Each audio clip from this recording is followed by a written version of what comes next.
This next video is to show you how to use the SNES emulator, which is called SNES Station in the free McBoot PS2 system.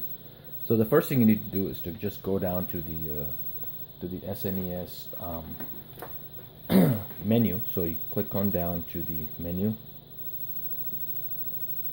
and then similar to the NES emulator, you press the O button.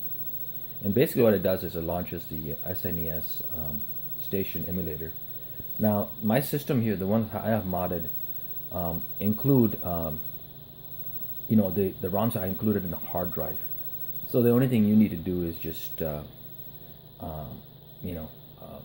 just load it from the hard drive. So here it says there's no memory card found in slot A. So just if you want to save the games, just put a memory card in slot A.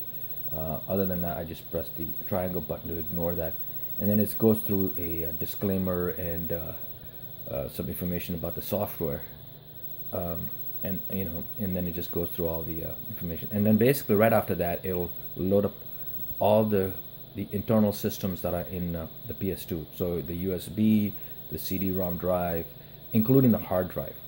Now that's where all the ROMs are located. They're located in the hard drive. So what you want to do is, any game you need to play, is you go down to the SNES folder that I've created in this custom free McBoot exploit, and then you can go ahead and launch it from there.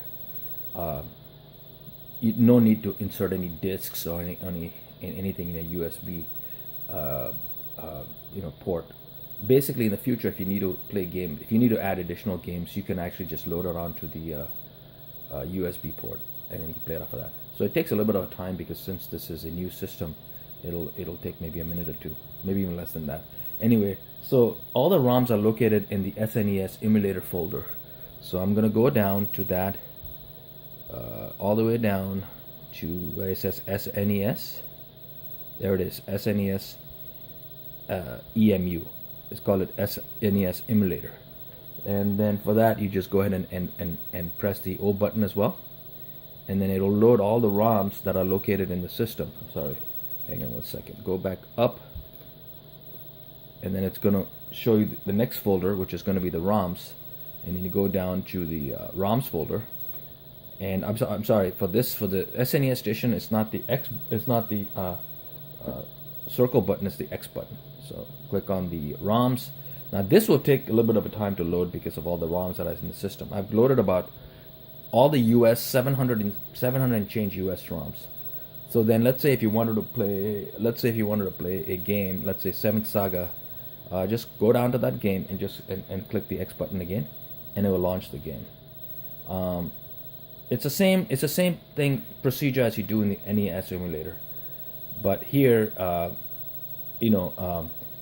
this one will actually list all the different folders, and you go to that SNES folder. It's kind of the similar thing. I've set it up such a way that it's easy to use. No need to load your USB drive with the games on it and all that. It's all based in the system. All right, thanks.